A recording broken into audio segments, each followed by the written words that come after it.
Good morning, everyone. To our attendees, we will be flashing a poll question on the screen shortly. So while we wait for the other attendees to log in and join us in this virtual session, you may key in your answers or your insights as to the question. So again, we are going to start shortly, and while we do that, we are going to flash a question on the screen. So to our dear attendees, if you could kindly share your insights as to the question, please type in your answers.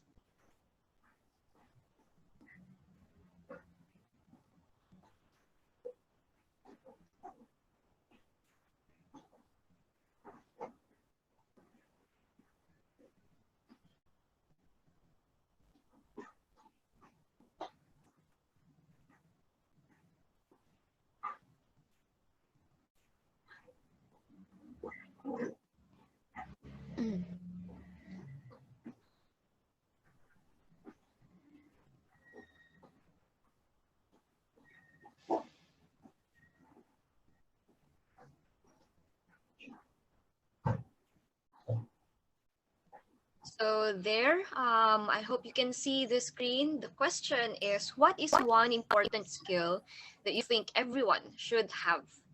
To our dear attendees, we are going to wait for your answers via the chat. Please key in your answers or any insight that you want to share while we wait for the other attendees. Please key in your answers via the chat, and in a few minutes we are going to start the virtual session.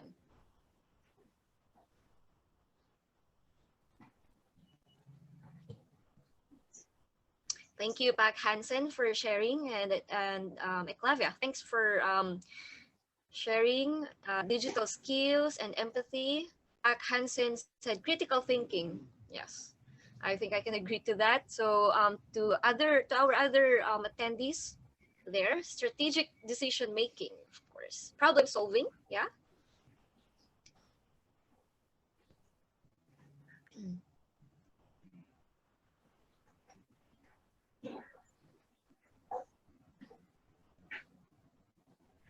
Thank you for sharing your insights or answers via the chat. And later on, I believe we are going to, of course, able to discuss further about this.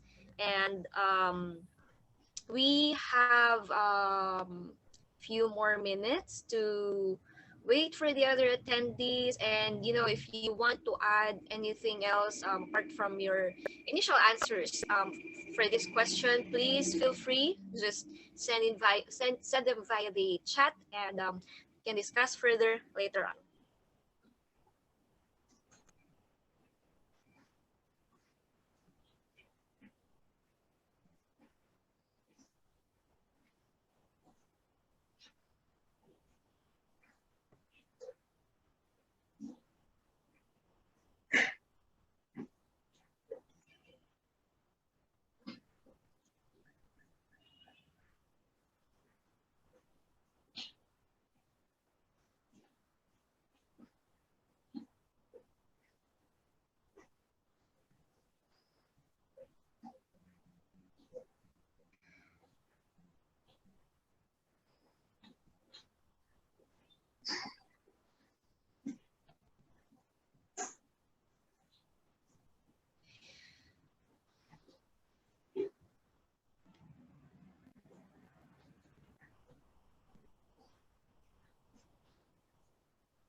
All right, so it's almost 10 minutes past 10 a.m. And so I'd like to start this virtual session. So good morning, everyone. My name is Nella, and on behalf of Rockbird Media, it is a pleasure to welcome all of you in this virtual roundtable session titled Tech, Talent, and culture for a future-ready financial institution in partnership with Coursera for Business. Just like any other industries or businesses, there seems to be a ripple effect on how the pandemic accelerated the digital transformation for many. And I'm sure that our dear executives with us this morning can attest that indeed there are challenges when it comes to digital adoption, and the financial and banking industry is not spared. Reports say that several job functions are going to be not so relevant in a decade or so, and now leaders are focused on redeploying their talent, reskilling or upskilling them for a future ready workforce. So in this virtual session, ladies and gentlemen, you'll discover how else can we retain our talent and how can technology aid in upskilling our workforce. So before I hand over to our speakers, rather, I'd like to quickly remind everyone to please turn on your camera so we can see your lovely faces. Kindly mute your devices while our speakers are talking to avoid background noises. But please don't be shy because there will be an interactive discussion. So if you have any insights later on, just unmute your devices and please introduce yourself as well before speaking or before sharing. So you may as well send us via chat any questions, or if you're experiencing any technical difficulties, let us know so we can assist you. And lastly, I know WhatsApp is a very important platform, as this is where we communicate with our colleagues at work. But if I may, I would like to kindly request everyone to mute them just for an hour and a half. So I hope that's okay. And I don't want to take too much of your time. So I'd like to get on and introduce to you our speakers. First, an experienced business and a technology executive joining us this morning is Eclavia Bav, the head of enterprise at Coursera, where he leads a team that is committed to providing equal access to the world's best education. Eclavia has close to 2 decades. Wow, 2 decades of experience in the technology space, where in his previous roles as well, Eclavia was responsible for building and executing business strategy for the region by leading cross-functional teams. With us as well is the CHRO of FWD Life Insurance, Rudy Manik. Probably no need for further introduction, but please allow me to proudly say that Pac Rudy has more than 15 years of experience in the human resources field. So that includes, of course, being involved in initiatives that improve employee experience, people analytics, engagement, and productivity. So now to officially kick off this session, Eclavia, spotlight is yours. Thanks, Nella, and good morning, everyone. Absolute pleasure to be meeting all of you today morning to discuss about tech, and talent. Very interesting combination, because one is you can't harness the power of one without the other in these days. And that's why in this session, we have both HR leaders and technology leaders to share their perspective, thoughts, and ideas. I look forward to not only sharing my learnings, but also learning a lot from all of you today. We're already 13 minutes into the session, so I'll not take a lot of time. But before we get into the discussion, I am very thrilled to welcome Park Rudy Manik, to hear his thoughts, to know what's happening in the financial services industry, to share his insights, so that we get into more of a thought sharing and idea sharing after Park Rudy's presentation. Park Rudy, welcome, and look forward to hearing from you today. All right. Thank you. Very good morning, everyone. Hopefully, everyone is safe right now, looking at the huge increase of COVID cases right now in Indonesia, especially in Jakarta. So most companies, as we understand, back to remote working environment again, mostly. And then we can feel that there is another challenges when we are come back to this kind of remote working. So thank you for coming for this morning. I'm not trying to teach you on how we should navigate the digital transformations. Either I just would like to give some insight related to the technology, talent, and culture readiness facing these current situations. Then, as we understand that this will be like a discussion sessions. So I hope these short informations can give us like a background to deeper dive the situation that we are facing right now, especially in financial institutions. So I think let me start my presentations. Can everybody see my slides right now? Yes, Pak Rudy, we can. All right. Okay, let's start with looking at some Indonesia side facts. I believe most of us understand the situations, but sometimes to relook again what is the situation will help us to define what needs to be done. So if you see number one is less branches, we see the number of banks and insurance branch office as well decrease over time. So this is only because of more than 70% have made electronic transactions. So it happens not only in banks, but also insurance, but some financing company as well. So we can see directly the direct impact here, less branches meaning less manpower as well. So secondly, we see as well that the Indonesian government seek to maximize the growth of digital economy.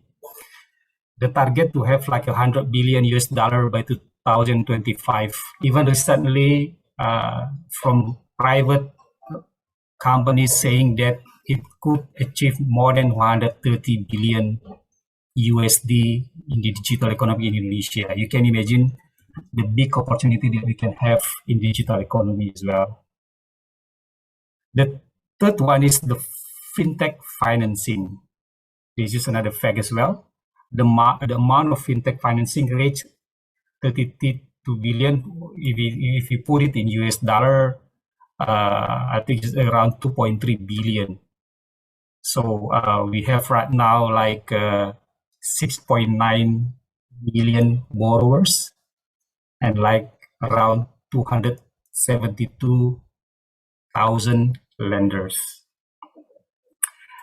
Sorry, back about the low financial inclusions. This is also another opportunity actually. Based on the report made by OJK, until end of 2019, out of 58 and 9 million business sectors or business owners, only 70% have not received financing. So there is also like information mentioned that 113 million bankable unbanked populations, meaning that actually they are eligible or bankable, but they have no access to the bank, to the financing. And then let's see again the reason of growth. This is another fact. There are so many fintech startups right now in Indonesia, not only from banks, but also standalone startups. Some of the reason of growth so many fintech in Indonesia is convenience, lower costs, and also increase the financial inclusivity. And then the other facts, the rural banks. Maybe for you who are not really understand about bank industry in Indonesia, we have what we call is rural banks, which is mostly come to the small cities around Indonesia, and they are very strong. But when you see the number of entities decrease from like 1,600 now to 1,400, almost 100 close their operations. And then lending fintech as well. And when you see here the lending fintechs, we have right now more than 164 registered fintech institutions. This is including the fintech built by existing bank players. So, but then on the other hand, maybe all of you understand as well, there are also so many illegal fintech institutions in Indonesia right now, and AOJK is working to fix these situations. Now let's go to the talent and employer trend in 2021. As you may see here, 68% of the companies intend to increase investment in technology and digital. So this is really needs that they see. They should move towards digital. And then you can see as well, 20% of the companies prioritizing hiring short-term contract. This is mostly because of they should do reorganizations when they are doing digital transformations. If they hire directly like open-ended employees or permanent employees, they might not be able to manage the fixed cost. So that's why some of them trying to engage contractors or temporary professionals to bridge the skill gaps during building the technology and digital environment in their organizations. We see as well here, in fact, based on the recruitment agency survey, there are 5 highest hiring activities. Number 1, of course, you see e-commerce and technology. So there is a true increase in these skills, following by healthcare, financial services, manufacturing, and FMCG. And then when we see also the job types with the highest hiring activity, again, technology, this is really mirroring the current situations where many companies are trying adopting technology in their environment as well. And when we ask the questions how the company addresses skills gaps within the current workforce, as you move into business recovery, 52% saying that they will invest in training for existing employees, and 41% automations for basic processes, and then 28% for full-time hires in key areas, and then 21% short-term contract hires. So those are some facts that we find. And let's see again the next slides about Indonesian digital landscape, because this is very important as well, as we know that the key drivers of transformation mostly driven of supply and demand. Supply meaning that there are so many technology provided in the market as well that can be accessed easily by many institutions. And when we are talking about demand, this is about changes of customer behaviors towards simplicity, and then also low-cost interactions. So if you see the populations in Indonesia right now, we have 277 million people in Indonesia. This is really huge for companies who like to try to get market in Indonesia. There are more than maybe around 193 million above 18 years old. And if you see the internet usage, 204.7 million, or around 73.7% of total population has access to internet. And you can see also here the most visited website in Indonesia. From all the lists that you see here, you can see there are 3 related to transactions. Number 1 is Shopee. There are 15 million unique visitors, and then Tokopedia, 14 million unique users, and then Click BCA as well. So this is really reflecting the number of people using technology for transactions. And then the financial inclusion as well.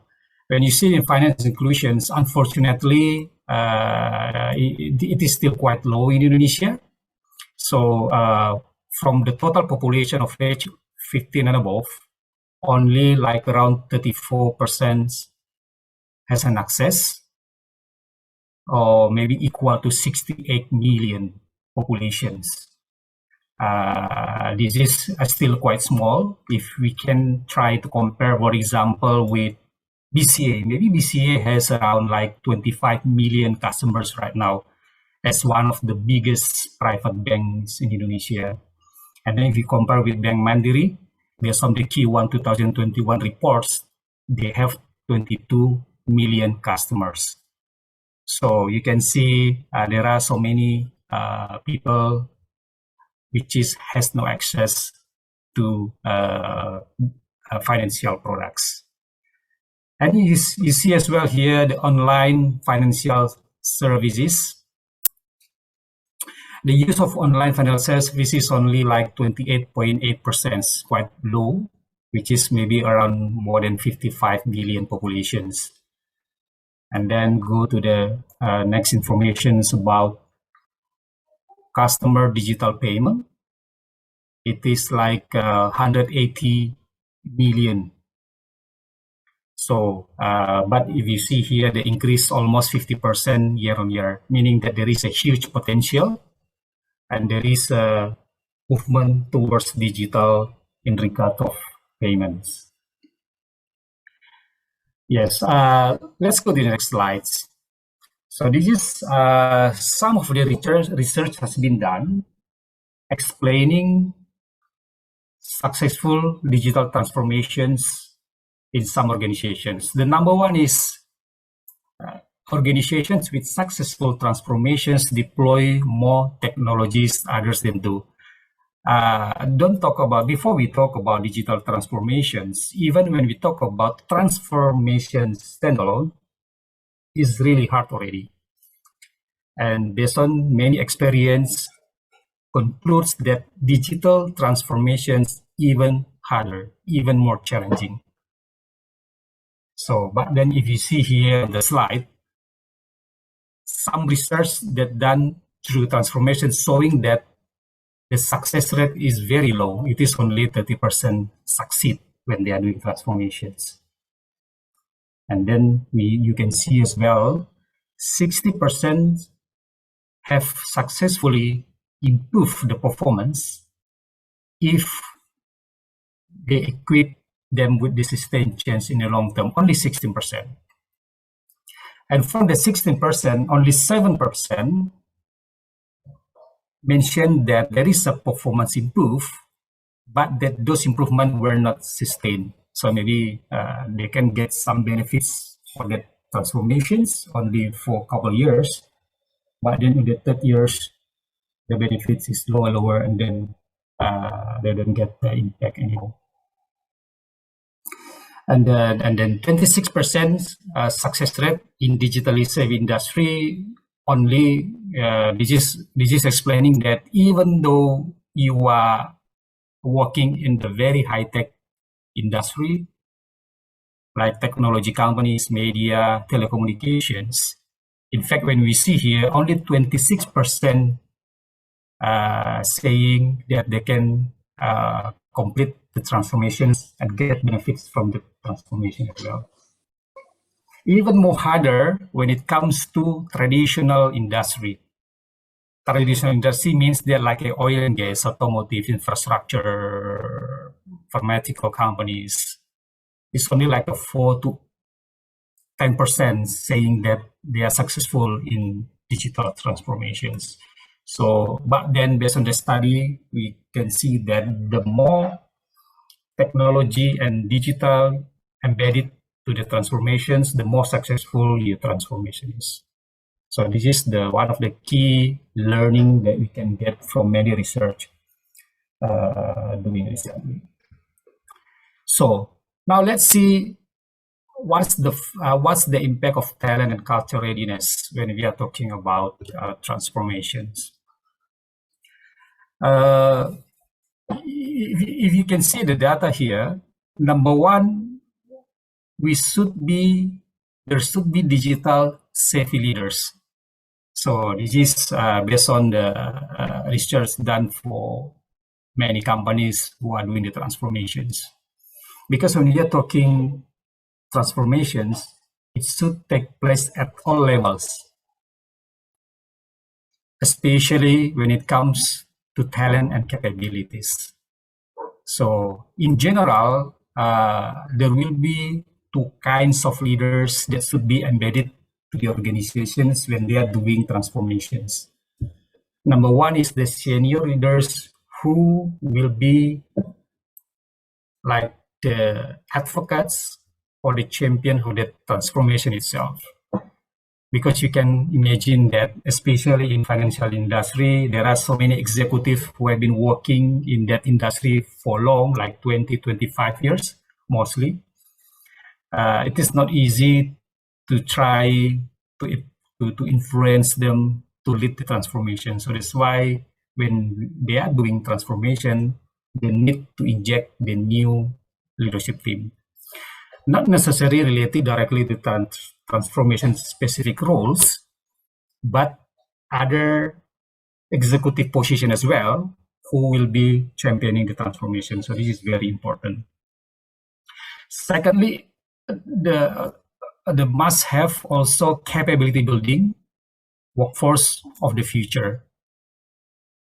So this is also very important because we are trying to introduce the new technology, the new ways of working as well.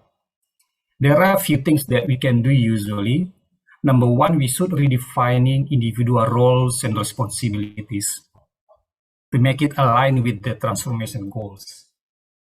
If we don't do it, then it will be very challenging when we try to drive the transformations.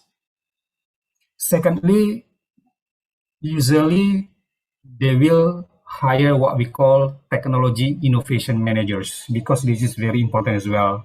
When we are talking innovations, technology innovation, it's not necessarily just like IT.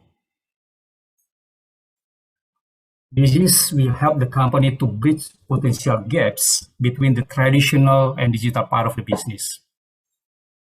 And then the third one, usually we should also recruit what we call as the integrators. You can use another term as well. But these people will translate and integrate the new digital method and processes into the existing ways of working. So typically, this kind of person understand well on how business is working, and they have also certain capability on the digital and technology adoption as well.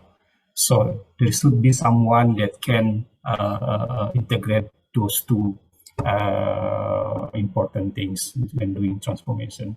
If you see the graphic on the right side, for example, 29% of respondents successful transformations when their companies over leadership development program, focusing on leading cross-functional teams. More than twice the share of respondents who organizations do not.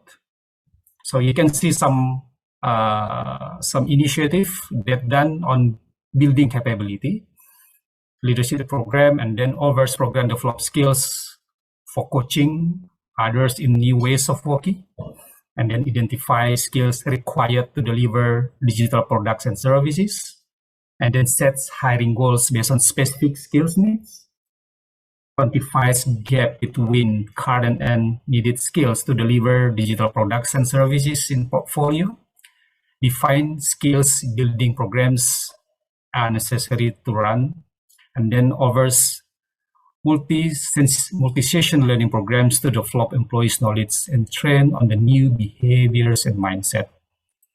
And the last one is over individuals learning modules to develop specific skills. So these are some initiatives that usually will help the organizations towards digital transformations related to the capability building.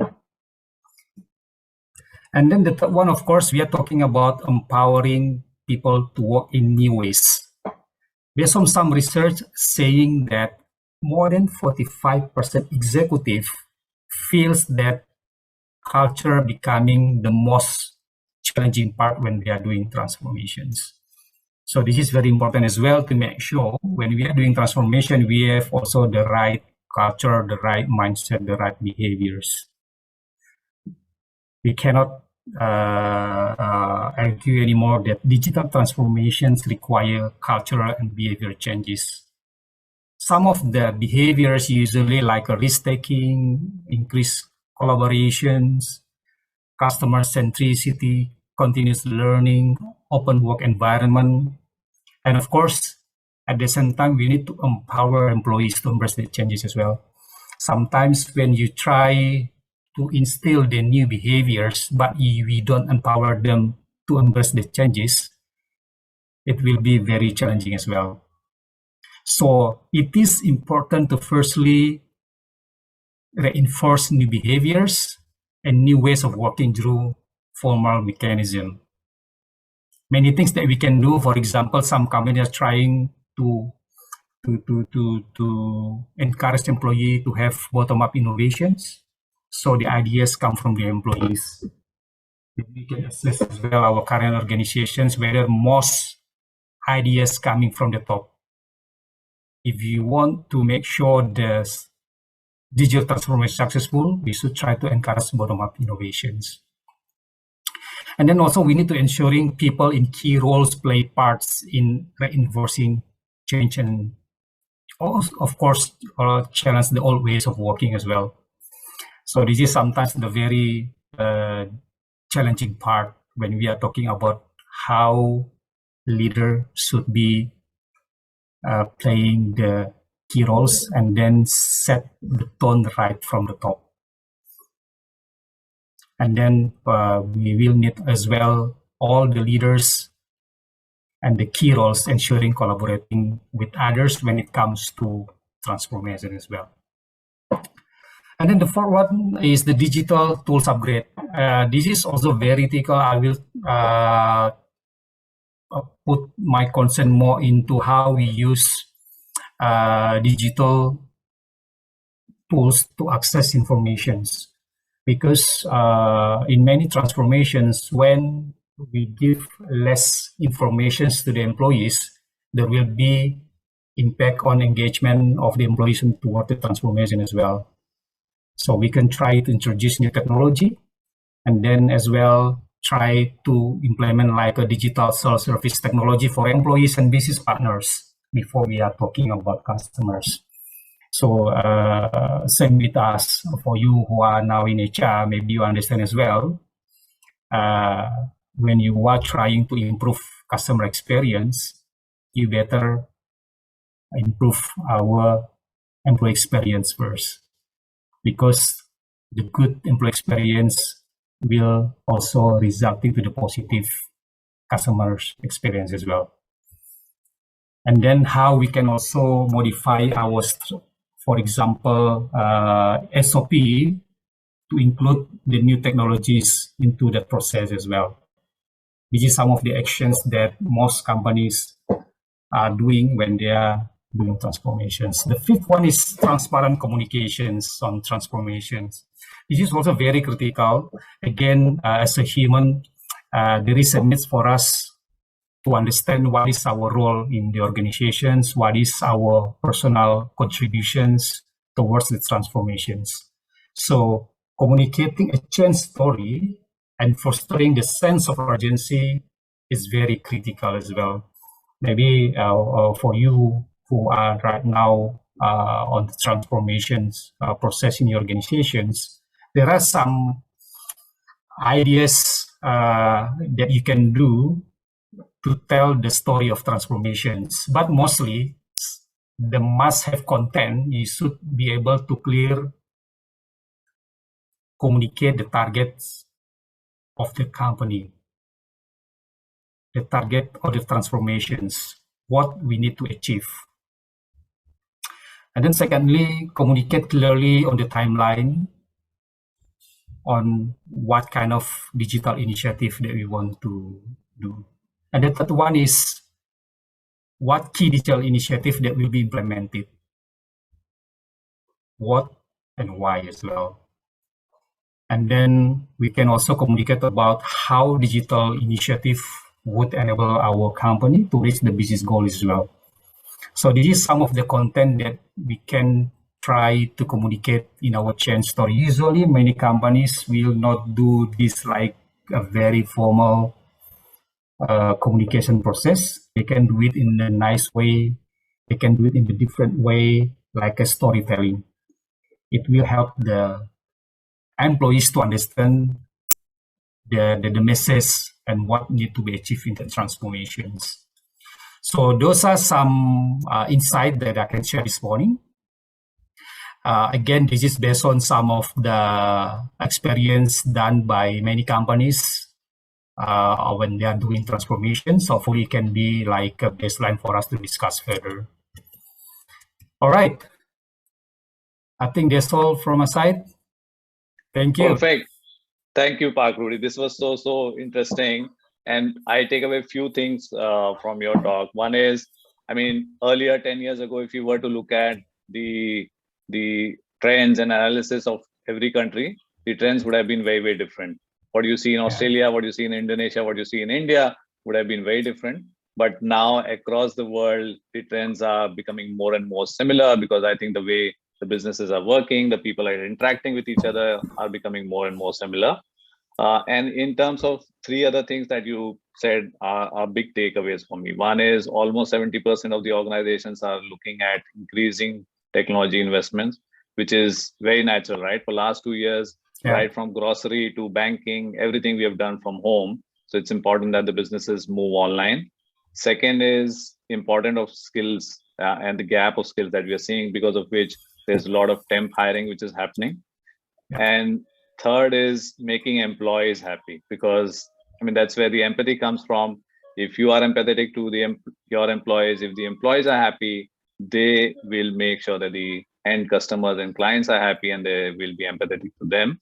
So I think these are very strong messages. Thank you so much for sharing with us, Park Rudy. And I would request you to stay throughout the session. We would love to get your inputs and insights as we navigate this roundtable and discussion points, and also request all the guests here to contribute, share, because it's not a webinar. It's not just me and Park Rudy going to talk here. Would love to hear your views, your insights, what's happening in your organizations, what are you seeing around you. So would love a lot of interaction here. I'll also ask questions to all of you so that it becomes more and more interactive. But before we do that, I also wanted to give a quick insight on what we are seeing. Some of these are similar to what Park Rudy shared. So I'll just skim through them quickly. But some of the other insights from Coursera platform, because we are also working with almost 90 million plus learners. So what we are seeing on the platform. So this is similar to what Park Rudy shared in terms of where the technology adoption is happening in the financial services industry. And this is a report from PwC CEO survey, and very similar to what we saw earlier, is that most of the investments is happening in cloud, in technology, in cybersecurity and big data. Given the amount of data the financial services industry has, given the amount of sensitive data financial services industry has, it's very natural to see some of these technologies to come in the top 4 or 5 areas. But more importantly, very similar to what we had seen in the earlier slides, is how the senior executives in an organizations are feeling when they think about preparedness to these changes. And there was a similar survey done by World Economic Forum, where they reached out to the CEOs of large organizations and asked them, how comfortable do you feel about your organization's readiness to digital transformation? And you would see the first data point, which is almost 3/4 of the CEOs feel that their digital transformation projects and digital transformation initiatives may not go as per their plan because of the lack of skills. And this is a big area, because you may invest in tools and technologies, but ultimately it is the people you need, people with skills to utilize that technology, to harness that technology. So very similar to what we heard from Park Rudy. The other thing that we also looked at is our own platform. And every year we come out with the industry skills report. In this report, what we do is come out with our learnings of the top 10 industries and the learners from these 10 industries who come to our platform. Right from manufacturing to automobile to financial services sector, we look at 10 different industries. And what we did was to look at how the financial services industry was doing compared to the other industry. And some very fascinating results we saw. So if you see towards your extreme right is the readiness in the data science or data skills. And happy to share that financial services industry came number one of all the industry. So across all the learners in different industry, the learners from the financial services industry were number one when it came to data science and data skills. Very natural, right? How much insights you can derive from the customer data to serve them better is at the top of financial services industry's initiative. Then came the technology. Here again, though it was not number one, but came close to number two across all industries, given that what we have seen is almost 70% increase in the tech investments. There's a huge push in developing tech talent. But it was the business skill where financial services industry moved from number one to two to directly to number four because of the large push in tech skills. This is very, very interesting to note here is while we are pushing for technology skills, data skills, which is a must, right? It is not a choice anymore. But as technology becomes more and more pervasive, as it becomes cheaper and cheaper, that differentiation of having technology will slowly go away.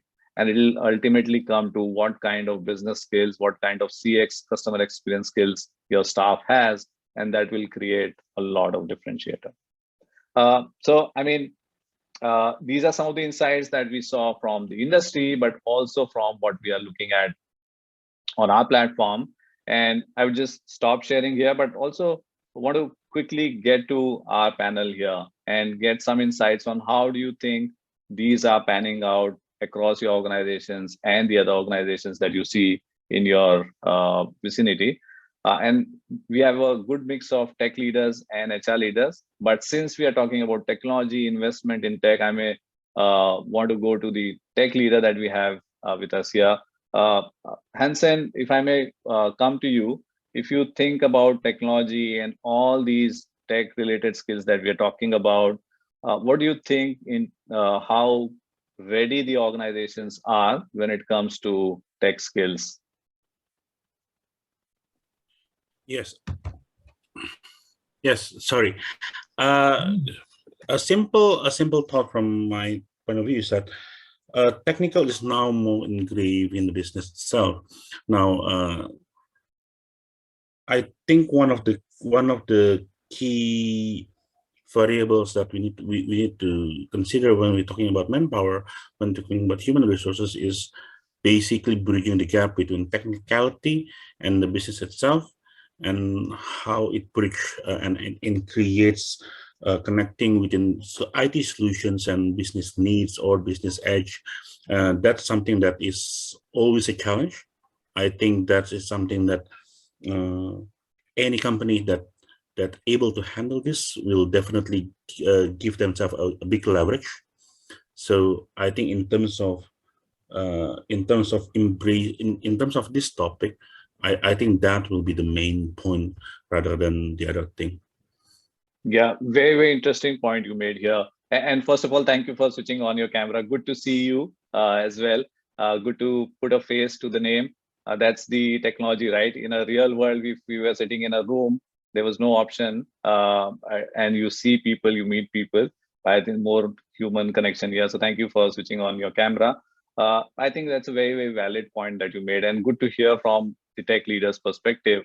If you were to move to HR leaders, and I may want to bring in Ronnie because I'm seeing Ronnie's name on my screen next to Hansen, is how important do you think is to constantly build a talent pipeline? And this comes from the point that Pakrudi mentioned on temp hiring, because there's not enough talent internally available.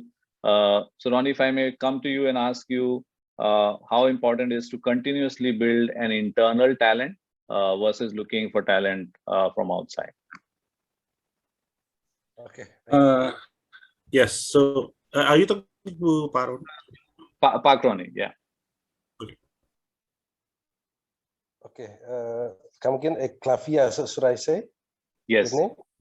Yeah. So, how important is developing the internal talent? So, I think talking about the tech talent, we are now sort of war for talent, and then we experienced where a bunch of our IT guys just quickly move to other company, and then we hire another bunch, and then shortly after that they go as well. So it's really shortage talent in the market. Everybody knows that.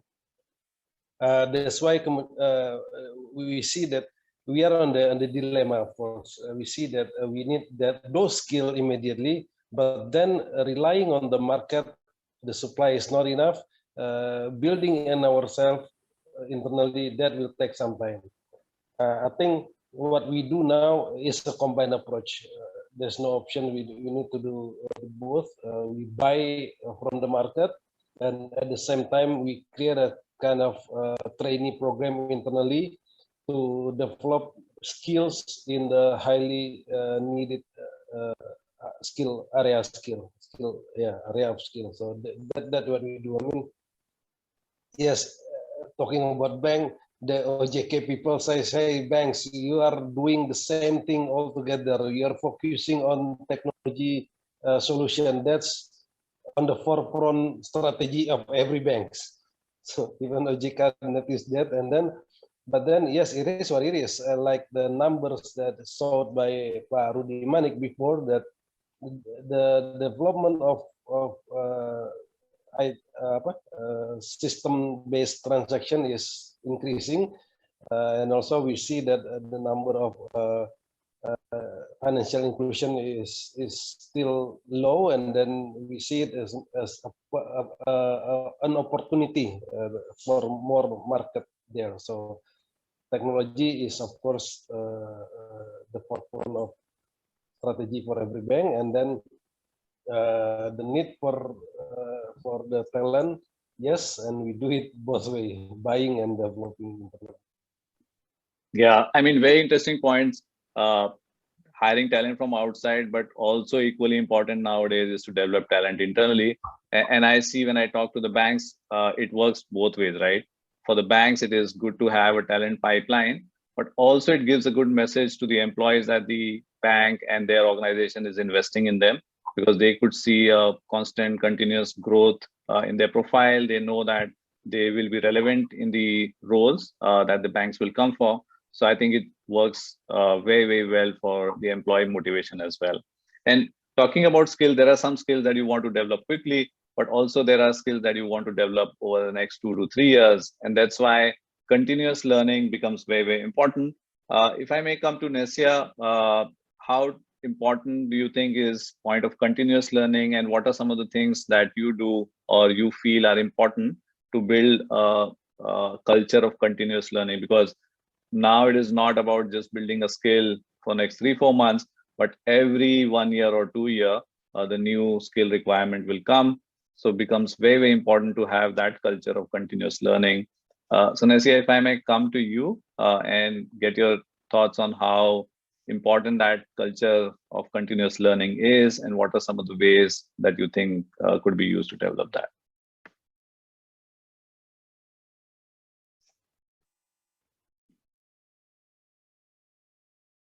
Nesia Ragil, are you there?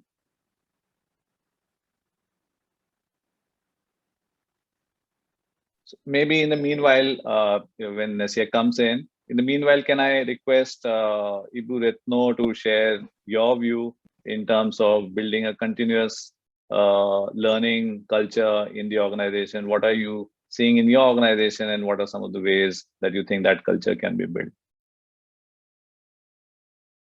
Ibu Retno Vijayanti. Sorry, thank you very much for the opportunity, because I'm still in pandemic. Actually, I can open my camera, but I try to give my condition in BRI, because actually I'm already retired now. Here we have Pak Ferry. We can also add the condition what current we already have. And actually, as part of discussing digital transformation in BRI as the largest bank with focusing on micro, small, medium enterprise, we already placed the focus on transformation in digital and culture aspect. Actually, since 2017, our CEO already put the role model of the leader to bring the culture transformation itself in the human capital, in the all level management. So I think it's part of our responsibility to bring the all employees understand about the organization goals, about the transformation in all areas, and using the digital as part of their capabilities, as part of their habit, as part of their way of doing the whole activities. And we already put the goals for building the human capital capabilities also as part of our mission to be the best in Southeast Asia. I hope Pak Ferry can add the explanation, and thank you very much for the opportunity. Thank you for sharing your insights, and really appreciate you coming on call to share your insights. And one of the things that I take away from you, what you shared is, again, what Pak Rudy shared, that it should start from the top. And what your CEO and the top leadership team is doing is leading by example. So it is not about just telling the employees that you have to do it, but it starts with how the leadership gets fully involved in developing talent. I think that's very, very good to know from you. And talking about talent, I think earlier what we used to look at is where the industry is moving, but now what is also important to look at, how do we build that talent pool internally, and how do we build skills internally? Again, this is from our own insights, what we look at Coursera platform on how things are moving. If we were to look at the online learning space, right? So few years ago, learning was just offered as one of the other options for the employee. So it was an open learning. Here is a catalog, go and learn whatever you want to learn. The objective of offering the learning platform was more as an employee benefit. So the employees think that there's an opportunity for them to learn something. And that's why the focus was on the catalog, the number of courses. 10,000 courses is better than 2,000 courses. It was not about quality, it was about the quantity. And slowly, as the HR leaders and the business leaders started to look at the importance of learning, it moved from an open learning to guided learning, because everybody realized that the same learning option for the entire organization doesn't work, because finance department needs different learning opportunities, sales need different learning opportunities, and similarly technology employees need different learning opportunities, because what they do is very, very different day to day. And that's why the focus was on learning hours. How much are you learning in finance? How much are you learning in technology? How many courses you have completed? That was a big, big step from the earlier open learning environment. And then now what we are increasingly seeing and working very, very closely with organizations across the world is to focus more on the skills first learning. It is not a matter of how many hours you're doing. It is not a matter of how many courses you're completing. More importantly is what skill are you building and how fast are you building? Because after 6 months, a bank needs to deploy a new architecture or come out with a new mobile application.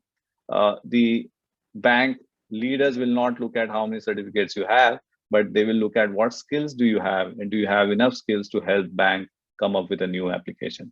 And this is what we are also seeing on the education side, because now and I think you would also know it, more and more organizations are hiring students who have skills, not necessarily who have more degrees. So this is the change that we have seen across in the learning space. And what we look at also, if we were to specifically look at banking, very similar to what Pak Rudy said earlier, is that these are the 5 pillars that we are seeing where the skill is very, very in demand for financial services industry. Core technology, risk and regulation, which is always there and will continue to be important for financial services industry. Customer expectations, CX is becoming very, very important, because how do you differentiate your offering versus the offering of the other bank if everybody starts to offer the same thing? 20 years ago, if a bank offered ATM or a credit card, that was a big differentiator. Now everybody offers most of the services, so customer experience becomes very, very important. Business models, Park Rudy again mentioned about fintech, and these kind of business models will keep coming. So how do you quickly come out with the analysis and research and change management to bring those kind of business models into the picture? And data, we have already seen how important the data flow and insights and visualization becomes. But at the bedrock of all of that is still human skills, because it is not the tools, it is the people you are interacting with. The employees of a bank are people, the customer of a bank are people. So more and more, the people and human skills will become important. We give a lot of importance to tech skills, which is a must now, but I think we should not forget the human skills, because it is the humans who are behind all these technologies and processes. So these are some of the things that we are seeing. We'll come back to some of these later, but I'm very, very curious to hear the thoughts here. And when we talk about business opportunities and planning and different business models, strategy becomes important, HR operations and strategy becomes important. And that's why I would like to invite Park Sigit here to get your thoughts on how do you think is the industry collaboration to build the skills, and how important do you think it's becoming more important to look at outside while you bring the skills from inside as well? Yeah, thank you, Mr. Bai, for my opportunity. In my opinion, there is a very good explanation about how to we create our learning schedule, our learning journey. Because in my experience in here is we still have a KPI that maybe not related enough right now, not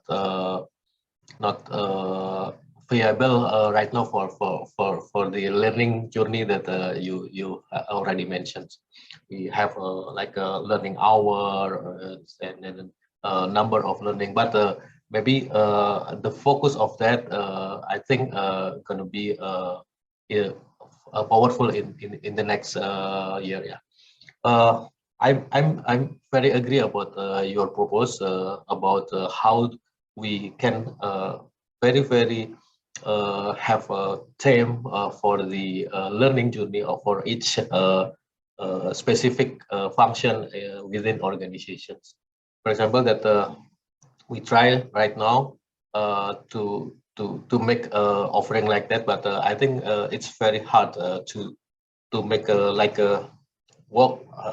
Can we make a category on that, and then how if we say about the internal learning partner, for example, in our organization BNI, if we develop ourselves about to make a specific skill set, for example, treasury, trade finance, and then maybe IT development, data warehouse, data management, and then developing. There is a lot of skill over there, but I think the challenge to develop a specific subject is going to be there is first the person itself that they have skill have no experience also to make a share, have no skill also to make a good material that can be shared to a lot of people in our organization. But thank you for your insight about the learning journey that we must develop or we must manage in the future. But it's the most important thing is, I think, in the future is not the skill that they have right now, but how the people is going to be a very fast learner, very fast to catch up the new skill, the new technology, the new competency, to catch up also with the technology, will catch up with the development of our environment in the future. So I think that's also came from how we recruit our people in the first year, because I think the fast learner criteria, I think is the future is the most important thing, that how when we recruit the new staff from our organization. I think that's my opinion.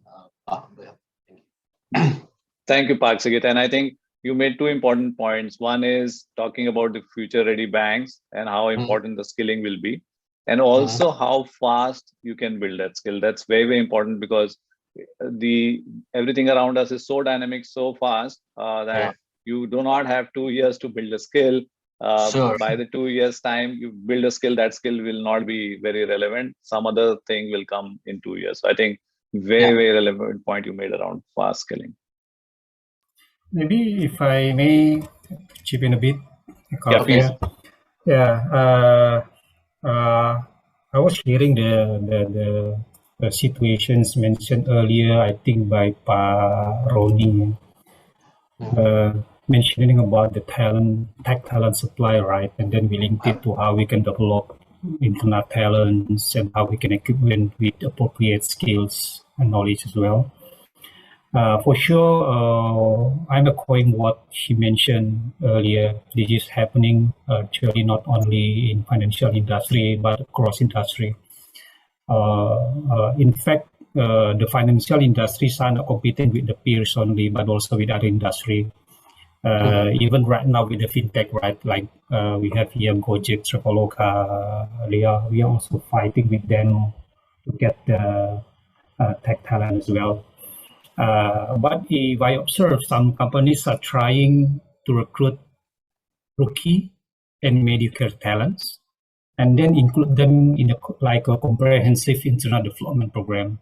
So this is maybe the other way that we can try to explore. So we invest some learning and development program to them. Yes, of course, we won't eliminate the risk of leaving, but usually with such program, the engagement level is higher with the employees who are under BAU development program. This is some companies doing that ourselves right now. On the other ways as well, maybe the head of tech here can also give their opinion. Doing the changes in the big organizations, we have some people here from the very big organization is really very challenging. It's not easy. So one of the way that some of the companies are doing right now is to build isolated or independent environment. So in that environment, they build a specific ways of working as well. And then when it's successful, then they scale it up to the bigger organization. So not directly to the existing organizations, build smaller environment, recruit people, define new ways of working, and then scale it up. Of course, we need to build certain capability here as well. And we see so many successful stories with this kind of approach as well. From bank, I think we can learn from like Genius, from one of the bank in Indonesia. They build specific environment, and then Gojek also does the same as well. When they are trying to build like the business units, they will create different environment. Because if we attach directly them to the bigger environment, for example, we recruit people from Gojek, and then we bring to our organizations. The challenge is on not only doing what expected, but how they can adapt with the culture, right? It is totally a different situation when we compare tech culture, ways of working, compared with the banks, insurance, or financing companies. So this is actually one of the reasons why they are leaving the organization as well. Back to you. I think, very, very important point, and two things, right? So when you talked about experimenting in smaller sets before rolling out for the larger organization, because you need to know whether it works, whether it's successful, so that then you roll it out for the larger organization. and also working in all the companies, whether large or small, or whether they've been here for 50 years or 100 years, are building that kind of a model where they have a smaller unit which works more like a startup. We work with a large bank in Thailand. They also have a smaller group company which is more like a tech startup. They build the different models there, and then once it is successful, then it is rolled out to the larger bank. I think that's very, very relevant. Also, you talked about Genius, so we work with that bank in Indonesia as part of Coursera's collaboration with them. So I think these two resonate with me very, very strongly. And also you talked about, and also earlier we talked about the transformation, how it is important, how technology is important. But then a lot of things we take as given because we think that it will work, but transformation is not easy. And here we have Ferry, who leads the transformation in his organization. And talking about transformation, who better than you, Ferry, to tell about what are some of the things that the banks are doing to become future ready, and what are some of the ingredients of doing this kind of transformation? Ferry Triana, may I invite you for your views here?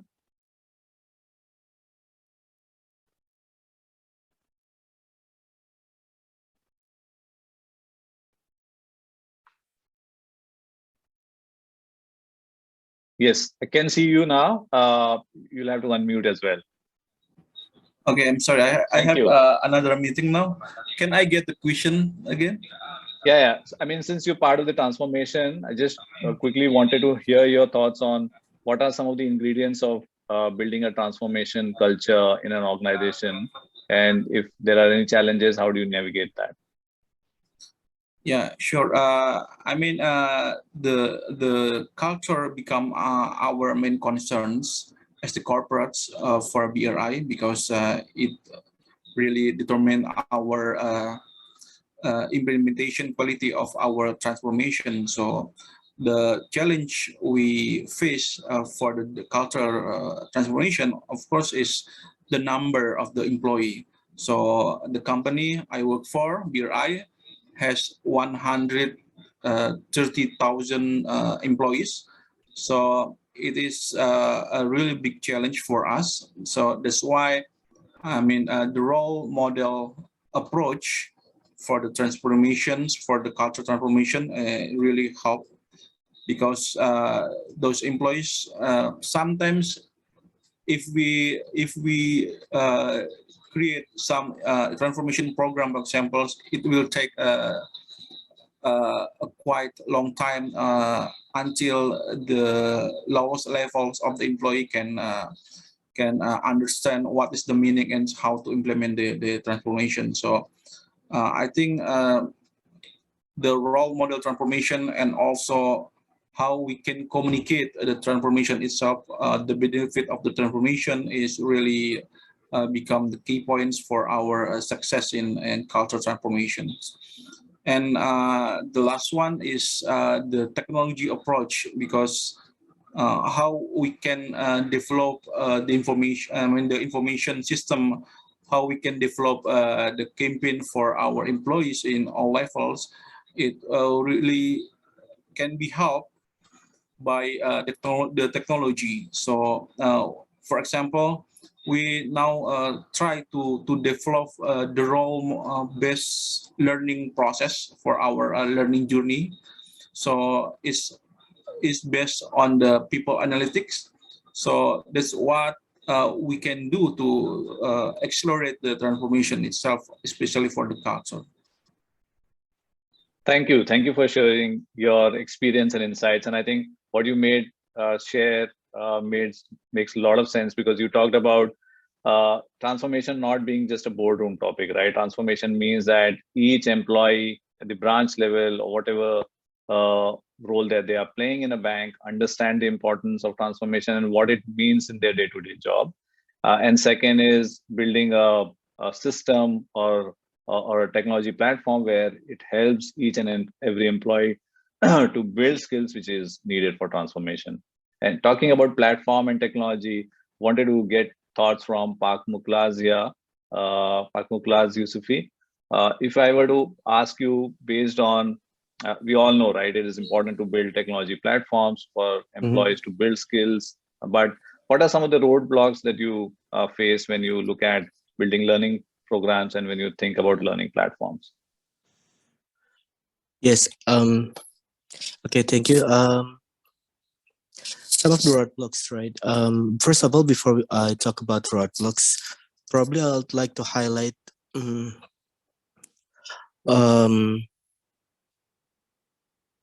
condition about the transformation, right? So the transformation itself, I think it's happening all across the banks, right, in Indonesia. But the key roadblock would probably be, as mentioned earlier by some of our peers here, that there are probably not enough talents per se to actually enable the transformation journey, because transformation is not only happening at the top but all across. It should be decentralized, but the number of talents available is just such a significant roadblock that makes us,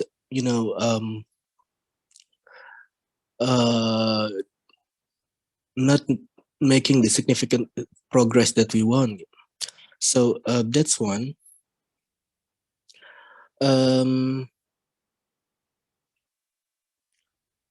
As well as the prioritizing of these the sub projects that are probably within the transformation agenda. So it must be prioritized. Not everything is actually, as important as urgent. And the third one would probably be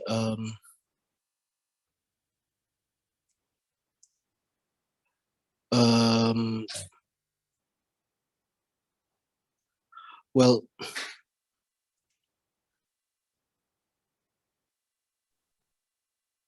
I forgot. I was going to mention something, but I forgot. Yeah, probably those two first. The availability of the availability of the talents, as well as the prioritization. Oh, I remember the third one. The third one is the mindset, right? So not everyone knows what a transformation is. This is something that I'd like to get everyone in my team involved. And so the way I do it is by making small steps for them, for my team to actually be more confident in facing the transformation. So just a simple improvements, marginal improvements, I think that should increase their confidence and then build a positive mindset towards transformation. Thank you. Thank you for sharing. I think very, very relevant, and I think all of us in different organizations could relate with it, because changing the mindset, helping each employee understand the importance of transformation, making them comfortable with the journey with small steps is very, very important. And also picking up from what was shared earlier, knowing what skills to build is equally important, because if we say, hey, go and build digital skills, data science skills, is very easy. It encompasses just one sentence, but what it's inside is very, very different, because each role that an employee performs in our organization, the skills required for those each of those roles is very, very different. And I think this is where most of the organizations struggle. And what we've done to make it simpler for the organizations is to build a learning program which is skill based, which is role based. So it is not like if you were to build a learning program for data science, it is common for all employees. It is role specific, because even in data science, one employee would be performing the role of a data engineer, the other would be performing the role of machine learning engineer, the third person would be a data scientist. And for each of these roles, the skills required and the proficiency levels required are very, very different. So if you see the example here, this is an example for a role of a data scientist. And what you see on the right side are different skills and their proficiency levels, starting from mathematics to data management. And what you see also is skills target. For different roles, the skills target to achieve that proficiency level will be very, very different. So for here, data scientist needs high level of mathematics and statistics skills, but may not require very, very high level of data management skills. So as a employee, when I want to become a data scientist, I clearly know what are the skills required, what is the proficiency level required, what is the score required. That takes away all the guesswork. And then it becomes easier for me to look at where am I, how am I progressing. So against a goal of X, am I at 0.5X, am I at 0.7X?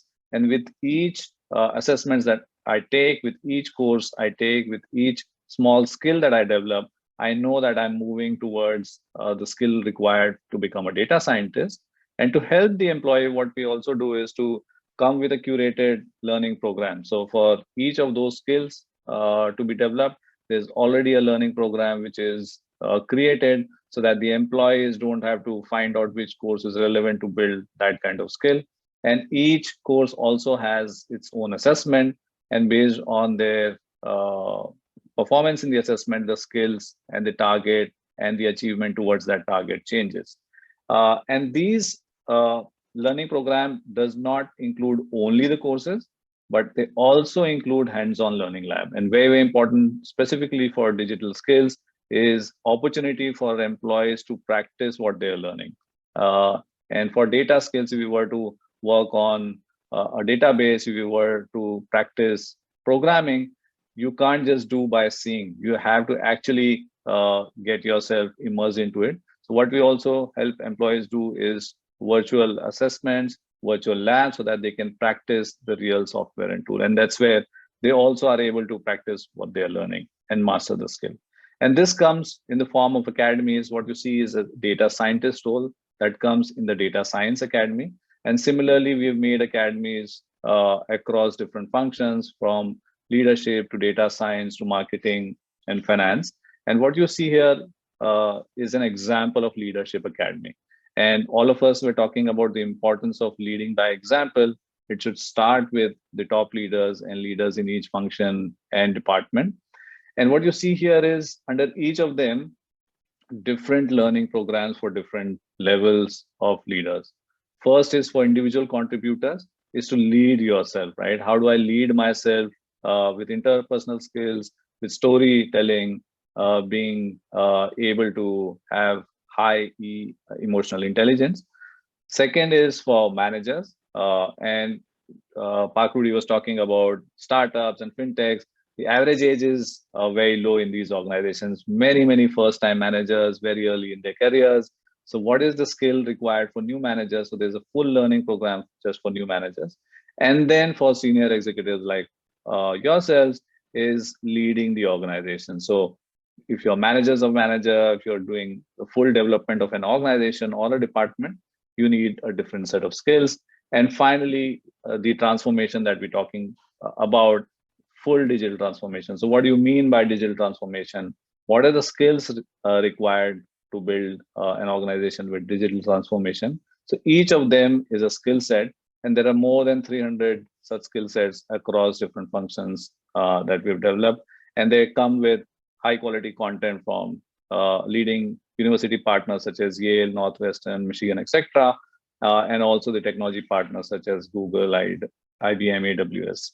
So that gives an opportunity for learners to learn from high quality content, but also have an immersive learning in form of virtual labs.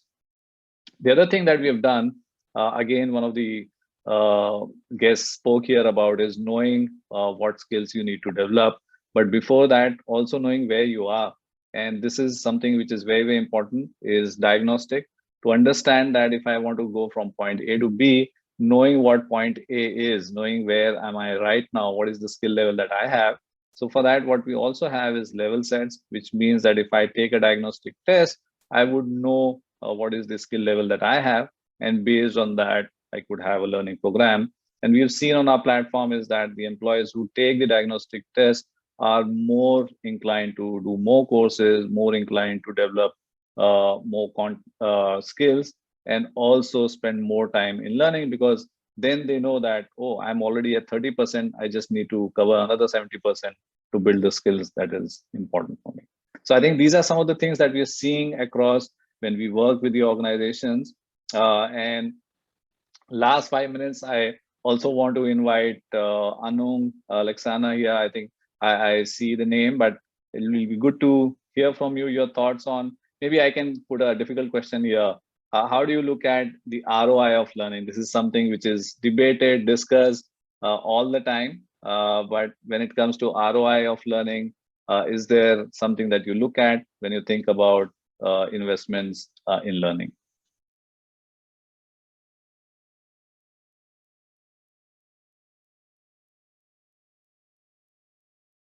Anand Laksana or Nesia, one of you, if you want to share your thoughts here.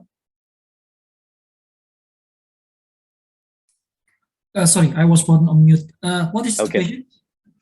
question? A difficult one for you, and there's no straight answer to this. The ROI of learning, people generally talk about return on investments on learning. How do you look at the ROI thing, and how do you deal with it? What are some of the things that you look at when it comes to the success of a learning program? Okay, just echoing just what just mentioned by other folks or attendants in this call. So what I can capture is the cultures itself is the most important thing that can trigger or motivate the users to have a learning, right?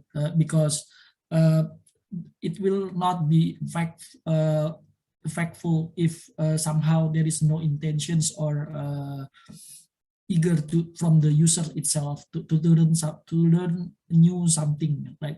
And I think for Indonesians people, that is something that needs to be developed and